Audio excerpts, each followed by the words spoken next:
Welcome to 28 Days and Beyond, where we're celebrating our history, our heritage, our culture, and our own authentic voice.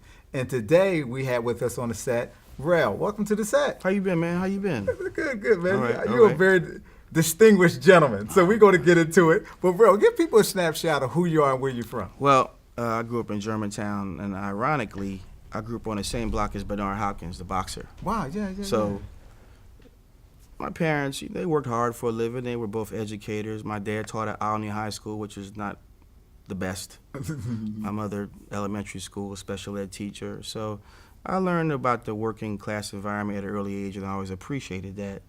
Luckily, I kind of transcended my environment. I went to Masterman. I went to Central. I had a scholarship to go to graduate school at Boston University for film. I went to Fisk University for undergrad, which is where Du Bois went to college. So I think I've always kind of been someone who, since I grew up around, I had a father, obviously, growing up. I've always been somebody who's been very conscientious of young black men, because I've seen young black men take the plight. I've seen them also transcend. Okay. So I base all my work in somehow, some way, around African-American men doing something to transcend their environment, no matter what the circumstance may be. Now, wait a minute. I'm not going to let you get by this. Masterman is a magnet school, by the way, and so is Central. So I just want to point that out, that this young man used his intellect to navigate these critical things. But what was it like going to Masterman, coming from Germantown? I'm going to tell you, Masterman shocked me. Because when I went to Masterman, I thought I was the only African-American, and that place was diverse. I don't know what the push was back then in the 80s, the mid 80s, but Masterman was very diverse. And I had every kind of friend there, from black, white, Asian, and it helped me as a person, because I believe, and this is my own personal belief, the more diversity that you have in your life, that you're exposed to at a young age, the better person you're going to be. I agree. So if you grow up in an all-white environment, it's not going to help you. All black environment, it's not going to help you. All Asian environment, it's not going to help you in the long haul, because you're going to learn in life that there's everybody in this world to help you become who you are. So I'm glad that I went to Masterman and I had Asian friends and Puerto Rican friends, and that really helped me as a person to become, because now I get along with everybody. You know, whoever it is in front of me, whatever the race, gender, culture, I can relate to anybody. And I think that's a gift that you have to get at a young age. The more exposure to diversity, the better. Yeah, I love that point. And you went to Central, which was diverse as well. Central was diverse too. Okay. A lot of good athletes at that school. William Reed was there back then, like an Olympic runner. Like, the athletics at that time were crazy. Like, people there were I thought it was going to be more academic, but really there were a lot of like great athletes at Central too that really shocked me, because I didn't know that the sports arena was so strong there. Football team won a championship. Yeah. So we going to jump into your passion, because I know some things that are real critical to you. And you went to Boston. You went to Boston University. What was your major? Tell me. Well, that was graduate school. Graduate school. That was screenwriting and film there. Okay. Glad I went there. Same thing. You know, Boston is a great city. So what made you get in the film? I understand that you said you was very critical with black young men, you know, taking the plight and some transcending. Can you just expound on that? Well, let's look at mediums for a minute then. So if we look at the mediums of media, books are great, right? Books are great. Music is great, right? There's film. Film can encompass all the mediums. A book can be made into a movie. You can't make a great film without great music, right? So for me, film is like the ultimate art form, because it can personify every type of medium that you want to. See what I mean? Film to me is like the ending result of a lot of great art, because if you want to put art in your movie, you can do that. Like Spike Lee, there's a lot of artistic things in his movie, whether it be a lot of them, Scorsese, Fellini, you watch all these people, Hitchcock. There's a lot of artistic things in there that show you that they've mastered every form of art. Does that make sense what I'm saying? Oh, yeah, no doubt. So film to me is the pinnacle. But how did you know that was your passion, going into that arena of film and creativity and writing? I saw some films at a young age when I was, I remember HBO was like first coming out. And one of the first films I saw in there was a film called The Learning Tree with Gordon Parks, right? And I was like, man, who was this? I saw this young black man going through all these struggles. I said, who made this film? And I saw Gordon Parks, and I was like, wow, who was Gordon Parks? You know, found out black man. Renaissance photographer. I went to college and I saw Spike Lee and John Singleton and Charles Burnett, and I just said, I'm intrigued with this thing. And I didn't know how hard it was to get into a good film school, though. So you have to be, like, astronomically gifted. And when I say that, I'm talking about just as far as, like, I applied to USC, right? USC gets, like, 10,000 applicants for, like, 50 slots. Wow. And I got in. So I was like, oh, my God, right? Now, here's the other part. Boston University, lot of applicants, slim slots.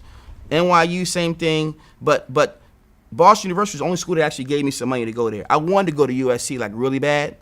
USC was like, because I know George Lucas was there, and I said Singleton is there, and all these other, Robert Zemeckis, but they don't give you any money. It's a rich kid school. Don't get it twisted. USC is a school where you have to have a lot of money to go to USC because the thesis project, students are spending hundreds of thousands of dollars on their thesis projects. Wow.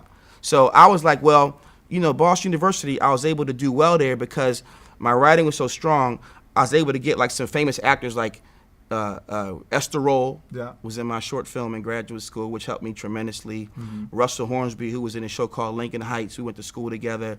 So I was able to make some connections that I would have made in LA at USC. I made them happen in Boston. Wow. So one of the things that I know we talked about briefly off camera, and I want to bring it to you brought up a show called Ragtime, moved to Ragtime. Yeah. And then the other thing, who controls film in that industry? Because a lot of times we'll see a black person be the head show person or the headliner, the main actor, and we have a perception that that person is running everything behind the scenes. Interesting. Well, like I said, some of the best films that you see about African Americans were not directed or written by blacks. But the film Ragtime you're talking about was Milos Forman, 1981. That film had a great impact on me because it was about a black man played by Howard Rollins, Colehouse Walker Jr., who was racially hit. He was a kind of a well-to-do African-American man, and some firemen played a trick on him one day when he had his car parked. They put some manure in his car, and the rest of the film is he's trying to get justice for what happened, and no one listens to him. Everybody ignores him. Samuel Jackson has a cameo in the movie, and he takes it into his own hands to take this into his situation. He ends up like taking over a library and doing this big thing, but in the end, his justice stance falls naught because he gets killed on the street because he surrenders. And I watched that film. I was 10 years old, and I was like, can the black man, even if he has been wronged, get any justice in society? I mean, I was a kid. And ever since I saw that movie, it's impacted me because everywhere I go now, I'm like, am I getting a fair shake here? And if I don't think I'm getting it, I'm going to fight for my rights. See what I mean? So that had an impact on me. But as far as you're concerned, I think that a lot of the best films, like Straight Outta Compton is up for is an Oscar, but the writers who are up for the Oscar are not African American. Wow. Right? Yeah, Interesting. Yeah. But like you said, there's no real African Americans this year are being nominated for anything. But a lot of times when someone who is not black makes an African American project, Django Unchained, let's just say, Tarantino's made a killing off of making films about African Americans. And I enjoy a lot of his films, but it's like, if he was African American, would he get the same props? Just a question. See what I mean? So that's equality is what I'm looking for. So as we get close to closing out, because man, you're a man of wealth of knowledge. What are some of the things you like writing about, and what messages you like to get across? Like I said, I like to show a lot of times African American men transcending their environment. But I really like to include all races in my films. Like my last film, Change the Game, was about a young black man, comes out of poverty, goes to Wall Street, goes overseas. He encounters everybody along his journey, whites, blacks, Middle Eastern people, everybody. So I think that you got to look at the world as a palette. And interestingly enough, they asked the Coen brothers recently about diversity in their films. Is diversity important? Coen brothers said, no, it's not important. Wow. Matt Damon on the show Project Greenlight, they asked him, is diversity important? No, it's not important. Well, guess what, folks? Diversity is important. The more you put diversity in your work, the further it will go. The world is a melting pot of people. We all can work together and learn from each other. Don't polarize people. Learn from each other.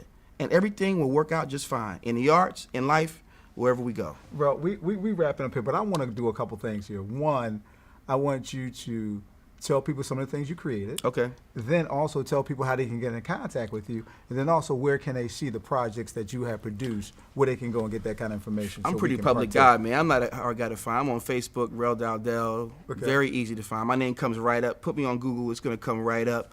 My first film was Train Ride. Second film, Changed the Game. I'm doing a documentary right now called Where's Daddy, about the plight of African American men when it comes to child support and the issues that goes around. So, I always stay busy. I teach as well. Like I said, I'm an accessible person. I like to talk to people about film. I think film is a medium where you can always get a good conversation going. So I'm doing the film now, hopefully be out next year, and I'm excited about what I'm doing. I think it's going to bring people together. Wow, I really appreciate Rel Dowdell coming to the set, and we also like to start investing in some of these projects, movies by us, for us, and about us, but we only can do that through financial resources and funding. And not bootlegging. Not bootlegging. Don't bootleg, man, because if somebody stole what you created, you're going to be mad. But listen, we thank you for tuning in with 28 Days and Beyond, where we once again celebrate our history, our heritage, our culture, and our own authentic voice. And we really appreciate Rel Dowdell coming to the set. Thank you for coming to the set, and we ask you to tune in again.